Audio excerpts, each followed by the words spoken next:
டிவிக்கு வந்து ரொம்ப பீக்ல போயிட்டு இருக்காங்க. சோ அவர் வந்தா இந்த மாற்றம் வருமா? அவர் வந்தா மாற்றம் இல்ல, அனுபவம் இல்லையே இன்னும். இப்படிதான் எம்ஜிஆர் ரொம்ப சொன்னாங்க. ஆனா அவரை பத்தி இப்போ வரைக்கும் பேசலையா? சினிமா வேற, அரசியல் வேற. சிறந்த முதலமைச்சர்னா அது ஸ்டாலின் சொல்ல முடியும். நான் அந்த மும்மொழியை படிச்சிருந்தேன்னு வச்சுக்க, நான் ஏதோ ஒரு மத்திய சர்க்கார்லயோ ஒரு ஸ்டேட் கவர்மெண்ட்ல வேலைக்கு இருப்பேன். தமிழ்நாட்டுக்கு மும்மொழி கொள்கை அவசியம். படிப்புல யாருமே தலையிடக்கூடாது. இது பிஜேபி ஆகட்டும், சென்ட்ரல் கவர்மெண்ட் வந்து இந்த ஊடுருவி இந்திய திணிச்சிருப்பாங்க. தமிழ்நாட்டை கூட்டி சேர போகுது. இந்த ரெண்டு திராவிட கட்சிகளும் இருக்க கூடாது சார். நீ மாசம் 1000 ரூபாய் கொடுத்து யாரு கேட்டாங்க உன்ன? யாரு ஃப்ரீ பஸ் கேட்டாங்க? ஃப்ரீ பஸ்ன்றது அது ஒரு மோசடி சார். அது தண்டா வேஸ்ட். அது யாரும் கையேந்துற அளவுக்கு தமிழ்நாட்டு மக்களை வைக்காதீங்க. ஃப்ரெண்ட் ஃபுட் நேயர்கள் அனைவருக்கும் வணக்கம். இன்னைக்கு நம்ம இந்த வீடியோல என்ன பார்க்க போறோம்னு பாத்தீங்கன்னா, 5 கட்சி தலைவர்களோட போட்டோ காமிச்சு பப்ளிக் கிட்ட 2026ல யாரு சிஎம் ஆக போறா, உங்களோட ஆதரவு யாருக்குன்னு சொல்லி நம்ம பப்ளிக் கிட்ட ஒப்பீனியன் கேட்க போறாங்க. வாங்க இந்த வீடியோல பார்க்கலாம். 2026ல யார் சிஎம் வந்தா தமிழ்நாடு நல்லா இருக்கும் அப்படின்னு நினைக்கிறீங்க? விஜய் தான் ப்ரோ. விஜய்க்கு தானே? டிவிக்கு தான்ப்பா, தளபதி தான். ஐபிஎஸ் ஆபீசரா இருந்த அண்ணாமலை தான். ஸ்டாலின் முதலமைச்சர் ஆனாதான் நாட்டை காப்பாற்ற முடியும். அடிப்படை வசதிகளை செஞ்சு கொடுக்கணும். அந்த மாதிரி ஒரு கவர்மெண்ட் அமையணும். விஜய் வரணும். ஏன்னா இவங்க எல்லாத்துக்குமே ஓட்டு போட்டாச்சு, எல்லாமே பார்த்தாச்சு, ஒன்னும் நடவடிக்கை ஒன்னும் சரியில்லை. இவருக்கு வாய்ப்பு கொடுத்து பாப்போமே. யார் வந்தாலும் நாட்டுக்கு நல்லது பண்ணா போதும். தமிழ்நாட்டுல தமிழ் என்ற ஒரு மொழியை வந்து ஒரு காப்பாத்தின தலைவர்னாலும் அண்ணாவுக்கு அடுத்தது கலைஞர் தான் வந்து போர்க்கொடி தூக்குனார்.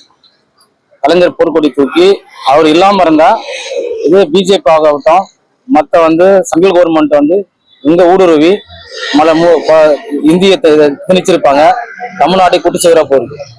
அது பாதுகாத்த விஷயம். இன்னைக்கும் இளைஞர்கள் சரிதான், இன்னைக்கு அரசியல்வாதிகள் அரசியல் பண்றாங்க தமிழ்நாட்டுல. இது முக்கியமா அவருக்கு வந்து கலைஞருக்கு நன்றி சொல்லணும். அதுக்கப்புறம் வந்து பாத்தீங்கன்னா அரசியலுடைய நுணுக்கங்கள் பல்வேறு கட்சிகள் இப்ப வரலாம், பல்வேறு அரசியல் தலைவர்கள் வரலாம்.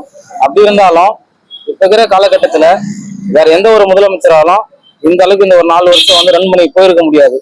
இது வந்து முதலமைச்சர் ஸ்டாலினால் மட்டும்தான் ரன் பண்ண போக முடியும். ஏன்னா அவ்வளவு காம்படிஷன் ஆயிடுச்சு. வேற யாரும் இருந்தாலும் தாக்கு பிடிச்சிருக்க மாட்டாங்க. ஏன்னா சென்ட்ரல் கவர்மெண்ட்டுடைய நெருக்கடிகள் அதிகம். ஸோ அப்படி இருந்தாலும் எல்லாத்தையும் மேனேஜ் பண்ணி கொண்டு போறாரு. மிக சிறந்த ஒரு அரசியல்வாதி தான் சொல்ல முடியும்.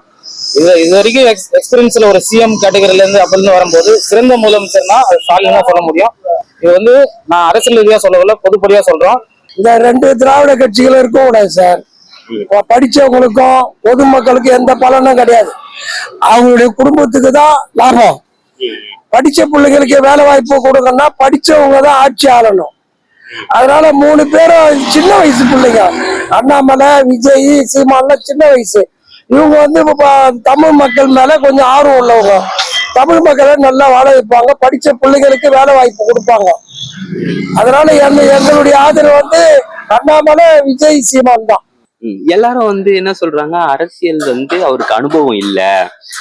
அப்படிலாம் கிடையாது. சினிமா வேற, அரசியல் வேற. சினிமா ஃபீல்ட்ல இறங்கிட்டா அது வேற லைன்ல போய்கிட்டு இருக்கும். இவரு அரசியல் இறங்கிட்டாருன்னா அது வேற லைன்ல போய்கிட்டு இருக்கும். அவரு நல்லது பண்ணதுக்கு தான் வராரு. இப்படிதான் எம்ஜிஆர் ரொம்ப சொன்னாங்க. ஆனா அவரை பத்தி இப்போ வரைக்கும் பேசலையா? அத மாதிரி இவர் பேச வைப்பாப்ல. இன்னும் 50 வருஷம் 100 வச்சு பேச வைப்பாரு. சில இடத்துல எல்லாம் வந்து இந்த தண்ணி எல்லாம் நிக்கிறது, மழை பெஞ்சா இந்த டிசம்பர் மாசம் எல்லாம் வெள்ள வரும். ஊந்துதான் என் காலை நடக்காம உட்காந்துன்னு இருக்கா. அதெல்லாம் வந்து சரி பண்றேன்னு சொல்றாங்க. பள்ளம் தோண்டி வச்சுட்டு நான் பள்ளத்துல போய் விழுந்து காலு வலி. இது வரைக்கும் ஒரு 2 லட்சம் ரூபாய் கிட்ட செலவு பண்ணிட்டு இன்னும் நான் வேலை செய்யாம உட்காந்து தான் இருக்கேன். நானு ரோடு போடுறாங்க, அது கிளீனா போட்டு இது பண்ண நம்ம வந்து அதிகாரம் மேல இது மேல குறை சொல்றோம். வேலை செய்யறவங்க கரெக்டா செய்யாம பழி வந்து அவங்க மேல தானே போகுது. என்ன பாக்குறாங்க, ஏது பாக்குறாங்க தான் சொல்றாங்க. செய்யறவங்க ஒழுங்கா செஞ்சா அதிகாரம் மேல பழி போவாங்கல்ல. திராவிட கட்சி வந்து அவங்க வந்தோடனே நிறைய ஹெல்ப் பண்ணாங்க. இப்போ கேர்ள்ஸுக்கு வந்து ஃப்ரீ பஸ், அப்புறம் மாசம் 1000 ரூபாய் கொடுக்கறது. சோ இந்த மாதிரி சின்ன சின்ன விஷயம் எல்லாம் நிறைய பண்றாங்களேனா அது வந்து மக்களுக்கு பயன்பாடு கிடையாது சார். சார் மீன் வாங்கி கொடுக்க கூடாது, மீன் பிடிக்க கத்து கொடுக்கணும். இன்னும் 1000 ரூபாய் பிச்சை எடுக்க வைக்க கூடாது. பிச்சைக்காரனும் சார் சாதாரண பிச்சை எடுக்கிற கூட ஒரு நாளைக்கு 500 ரூபாய் சம்பாதிக்கிறான். நீனா மாசம் 1000 ரூபாய் கொடுத்துட்டா எல்லாருக்குமே சரியா போயிடுமா சொல்லுங்க? யாசகம் பண்ற கூட ஒரு நாளைக்கு 500 ரூபாய் சம்பாதிக்கிறான். நீ மாசம் 1000 ரூபாய் கொடுத்து யாரு கேட்டாங்க உன்ன? யாரு ஃப்ரீ பஸ் கேட்டாங்க? ஃப்ரீ பஸ்ன்றது அது ஒரு மோசடி சார். அது தண்டா வேஸ்ட். அதாவது மக்களுக்கு நீங்க பண்ணுங்க, என்ன யாருனாலும் 5 ரூபான்னு போடுங்க. லேடிஸ ஃப்ரீ கொடுக்க வேணாம். எதையுமே யாருமே கேட்கல, எல்லாரும் உழைக்கக்கூடியவர் தான். யாரும் கையேந்திர அளவுக்கு தமிழ்நாட்டு மக்களை வைக்காதீங்க, யாருமே வைக்க கூடாது. ஃபியூச்சர்ல இவரை தவிர எந்த முதலமைச்சர் வந்தாலும் அரசியல் ஆள முடியாது. அவங்களுக்கு எக்ஸ்பீரியன்ஸ் இருக்காது. அதே மாதிரி 1 வருஷமோ 2 வருஷமோ தான் அவங்களால ஆட்சி ஆக முடியும். அது அவங்களே தலையை பிரிச்சுக்கின்னு நம்ம யாரும் அரசியல் வந்தன்ற மாதிரி நிலைமை கொண்டு போவாங்க. ஏன்னா அப்படி காலகட்டங்கள் இருக்கு. ஏன்னா இவர் எக்ஸ்பீரியன்ஸ், ஸ்டாலின் சார் வந்து எக்ஸ்பீரியன்ஸ், அந்த எக்ஸ்பீரியன்ஸ் அவர் கொண்டு போகுது. யாருமே எந்த தொழிலுமே எக்ஸ்பீரியன்ஸ் இருந்தாதான் எல்லாமே ரன் பண்ண முடியும். எக்ஸ்பீரியன்ஸ் இல்லாம எதுவுமே போக முடியாது. எக்ஸ்பீரியன்ஸ் இருக்கு. அதே மாதிரி தமிழ்நாட்டு பிறகு மகளிருக்குலாம் நிறைய கொடுத்துருக்காரு, நிறைய சலுகைகள் கொடுத்துருக்காரு. அதே மாதிரி பாத்தீங்கன்னா இப்போ பாருங்க, காலேஜ் ஸ்டூடெண்ட்டுக்கு அமௌண்ட்டு, அதே மாதிரி ஒரு மிகப்பெரிய ஒரு திட்டம் பண்றாங்க, காலை உணவு திட்டம். யாருமே யோசிக்காத திங்க் பண்ணாம ஒரு குழந்தைகள் காலைல வந்து அவங்க அப்பா அம்மா வேலைக்கு போடுவாங்க, சாப்பாடு சரியா கிடைக்காது. ஏன்னா என்னுடைய எக்ஸ்பீரியன்ஸ்ல நான் காலையில நான் படிக்கும் போதுலாம் எனக்கு அந்த சாப்பாடுல இருக்க முடியாது, கிளம்பி ஓடுறேன், ஸ்கூல் ஓடுவேன். அப்படிலாம் காலகட்டம் கஷ்டப்பட்டு படிக்க வச்சு அப்போ நாங்கள் கஷ்டப்பட்டு படிச்சு வந்தோம். ஆனால் இப்போ இருக்கிற காலகட்டத்தில் அந்த பசங்க அந்த மாதிரி கஷ்டப்படக்கூடாதுன்னு சொல்லிட்டு அது திங்க் பண்ணிட்டு இப்போ அந்த திட்டத்தை கொண்டு வந்தது. இது மிகப்பெரிய திட்டம், இந்தியாவிலேயே வந்து பாராட்டக்கூடிய திட்டம். 15 வருஷம் டிரைவரா இருக்கேன், இன்ன வரைக்கும் கஷ்டப்பட்டுக்கிட்டு தான் இருக்கேன். அதுக்கு என்ன செய்ய முடியும்? சரி, இந்த ஒரு வாய்ப்பு கொடுத்து பார்ப்போமே. பொதுவா எல்லா ஆட்சி வந்தாலும் செய்யறவங்க நல்லா செஞ்சாங்கன்னா இந்த ஆட்சி நல்லா செய்யுது என்ன சொல்லுவாங்க. விஜய் அவர் வந்தா மாற்றம் இல்ல, அனுபவம் இல்லையே இன்னும் நிறைய எதனா ஒரு கூட்டணியிலோட இருந்து அவங்களுடைய அனுபவத்தை பெற்று அவங்க வெளியில வந்து பண்ணா நல்லா இருக்கும். சடனா வந்தா அந்த அளவுக்கு அவங்களால ப்ராசஸ் பண்ண முடியுமான்றது ஒரு சந்தேகம் தான். இப்போ வந்து நிறைய பேர் சொல்றாங்க இவர் வந்து இந்த பிரஸ் மீட்லாம் அட்டன் பண்ண மாட்டாரு, அதுக்கப்புறம் இவர் வந்து படிக்கிறத வந்து எழுதுறத அப்படியே படிக்கிறாரு, சினிமா டைலாக் மாதிரி பேசுறாரு அப்படின்ற மாதிரி எல்லாம் சொல்றாங்க. இல்லப்பா, எல்லாருக்குமே ஒரு எக்ஸ்பீரியன்ஸ் தானப்பா. எம்ஜிஆருக்கே வந்து பாத்தீங்கன்னா அதிகமா ஒரு எப்படி சொல்ல, ஒரு சினிஃபீல்ட்ல இருந்து வந்து அவர் வசனம் எல்லாம் பண்ணாலுமே அவர் என்ன தோன்றோ அதை பேசுறதுதான் காலம். அப்ப பிரஸ் வேற, இப்ப பிரஸ் வேற. இப்ப பாதி பிரஸ் நல்ல பிரஸ் இருந்தாலும் பாதி பேர் என்ன பண்ணிடுறாங்க, ஏதாவது அவரை வச்சு ஒரு கிரிட்டிசிசம் பண்ணி அவங்களை எப்ப ஆஃப் பண்ணி உள்ளான்னு தான் பாக்குறாங்க, தவிர்த்து யாருக்கும் வளர உள்ள. இப்ப அந்த நாள்ல வந்து பாத்தீங்கன்னா எம்ஜிஆர் 1 பண்ணாருன்னா ஒரு 100 பண்ணாருன்ற மாதிரி சொல்லி அவர் ஒருத்தர் பெரிய மனுஷன் ஆகிற டைப் பண்ணுவாங்க. இப்ப 100 பண்றவரே இவன் 10 தான் பண்றான்னு சொல்லிட்டு அவரை டிமோட்டிவேட் பண்ணி அமுக பாருங்க. அப்படின்னும் போது இவர் வந்து இப்ப கொஞ்ச நாள்ல பண்றது பெரிய விஷயம் தான். மழையில பண்ணது அப்படி கிடையாது. அவர் வெளியே வந்தாலும் கோடிக்கணக்கான மக்கள் வெளியே வந்துருந்தாங்க, பேட்டி கொடுக்கறதுக்கு இப்ப முடியாது. ஆமா, அப்ப அதுதான் மேட்ரு. படிச்சவனுக்கு வேலை வாய்ப்பு கொடு, வேலை வாய்ப்பே இல்லையே.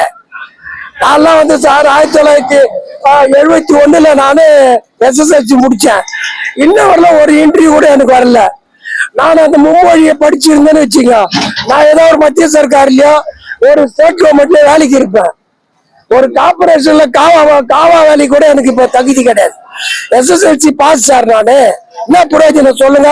அதுக்கு நான் 5வது 6வதுலயே படிச்சிருக்கலாம். நான் இவ்வளவு தூரம் படிக்க தேவையில்ல, என்னுடைய கனவே போச்சு. அதனால தமிழ்நாட்டுக்கு மும்மொழி கொள்கை அவசியம். படிப்புல யாருமே தலையிடக்கூடாது. படிப்புக்கு எல்லையே கிடையாது. எவ்வளவு வேணாலும் எந்த மொழி வேணாலும் படிக்கணும். சந்திரபாபு நாயுடு சொல்றாரு பார், நான் என்னுடைய நாட்டு மக்களுக்கு 10 மொழியை கத்துக்க வைப்பேன், உலகம் ஃபுல்லா போக சொல்லணும். அதுதான் சார் இயல்பு. படிச்சவங்களுக்கு ஒண்ணு நீ வேலை கொடு. யாருக்கு வேலை கொடுத்துக்கிற சொல்லுங்க? படிச்சவன் தான் கஞ்சா விற்கிறான், படிச்சவன் தான் சாராயம் விற்கிறான், வேலை இல்லை. படிச்சவன் தான் தவறான தொழில் பண்றான், வேற என்ன பண்ண முடியும்? அவனுக்கு வேலை வாய்ப்பு கொடுத்தா அவன் அதை செய்யறான். அது யாருடைய தப்பு? அரசாங்கத்துடைய தவறு. வேலை வாய்ப்பு கொடுங்க. படிச்ச இளைஞர்கள் வந்து இப்ப புதுசு அரசியல்வாதி வந்து இப்ப நடிகர் விஜய் வந்திருக்காரு, நிறைய பேர் வந்திருக்காங்க. அவருக்கு எக்ஸ்பீரியன்ஸ் இல்லை. எப்பயுமே ஒரு நடிகரா பாருங்க, ஒரு அரசியல்வாதி பாருங்க. குரங்கு கையில பூமாலை கொடுத்த மாதிரி தான். இப்ப சப்போஸ் விஜய் ஓட்டு போட்டு சிஎம் அவரால் வச்சுங்கன்னா அவரால் ரன் பண்ண முடியாது. ரீசன் என்ன? அவர் எக்ஸ்பீரியன்ஸ் இல்லை. அதே மாதிரி மக்கள் அவர் நடிகர் நம்மளாலதான் அவர் வந்து நடிச்சு வசதியானார். அவர் கோடிக்கணக்கில் சம்பாதிச்சாருன்னா அவர் வசதியானார். அதே மாதிரி அவருடைய படத்தை பாக்குறதுக்கு 2000 3000 ஆன்லைன்ல டிக்கெட் போட்டு நிறைய பேர் ஃபேமிலியில சண்டை போட்டுல கஷ்டப்பட்டு போய் பார்த்த காலம் எல்லாம் எல்லாமே இருக்காங்க. அவரு தான் போயிட்டு போறாரு. ஆனா அவருக்கு வந்து யங்ஸ்டர்ஸ் வந்து நிறைய ஆதரவு இருக்கு. திங்க் பண்ணாங்க. நானே விஜய் ரசிக்கிறேங்க, என் ஃபேமிலி ஃபுல்லா விஜய் ரசிக்கிறேங்க. ஆனா அப்படி திங்க் பண்ணும் போது நான் விஜய் ஓட்டு போட மாட்டேன். ரீசன் பாத்தீங்கன்னா அரசியல் யார் நுணுக்கம் கிடையாது. ஆனா அரசியல்வாதிலாம் இல்ல. அண்ணாமலை விஜய் சீமான் வரணும் சார். இவங்க வந்தா மாற்றம் இருக்கும்ன்ற மாதிரி சொல்றேன். கண்டிப்பா இருக்கும். லஞ்சம் லாவணி இருக்காது. அவன் உடைக்கிற துட்டு அவன்கிட்ட இருக்கும். கொள்ளடிக்க மாட்டாங்க, நல்லா கொள்ளடிக்க மாட்டாங்க சார். 3 பேருமே நிறுவாங்க. ஏன்னா அண்ணாமலை ஒரு திறமையான நேர்மையான ஒரு அதிகாரி. விஜய்க்கு சம்பாதிக்கணும்னு கிடையாது, நிறைய சம்பாதிச்சார், மக்களுக்கு செய்யணும்னு எண்ணம். சீமானும் அதே மாதிரி சம்பாதிச்சாச்சு, சினிப்பு இல்ல. நம்ம மக்களுக்கிட்ட நல்ல பேர் எடுக்கணும். இந்த 3 பேர் தாங்க தமிழ்நாடு ஒரு மாற்றம் கிடைக்கும். ஆட்சிக்கு முன்னாடி வந்து இந்த நீட் பத்தி சொன்னாங்களே, நான் நீட் வந்து நாங்க ஆட்சிக்கு வந்தா அதை வந்து க்ளோஸ் பண்ணிடுவோம் அப்படின்ற மாதிரி, நீட்டே இருக்காது அப்படின்ற மாதிரி சொன்னாங்க. ஆனா வந்து இப்போ இன்னும் ஸ்டில் நீட் இருக்கு. நீட்டு க்ளோஸ் பண்றதுதான் உதயநிதி என்ன பண்ணாரு, எல்லாருமே கையொப்பு வாங்கி எல்லாரும் அனுப்பிச்சு விட்டுருக்காரு. இதுவும் அவங்க சென்ட்ரல் கவர்மெண்ட் பழி வாங்குறாங்க. ஆளுநர் இருக்காரு, அவரு நிறைய விஷயங்கள் வந்து அவங்க மேல அனுப்பாம இது பழி வாங்குறாரு. அவங்களும் வந்து இவங்களை பழி வாங்குற மாதிரி சென்ட்ரல் கவர்மெண்ட் பண்றாங்க. ஆனா கண்டிப்பா விட மாட்டாங்க, நீட் க்ளோஸ் பண்ணாம விட மாட்டாங்க. நெக்ஸ்ட் டைம் இவங்க தான் வருவாங்க, டிஎம்கே தான். ஸ்டாலின் முதலமைச்சர் தான் நாட்டை காப்பாற்ற முடியும்.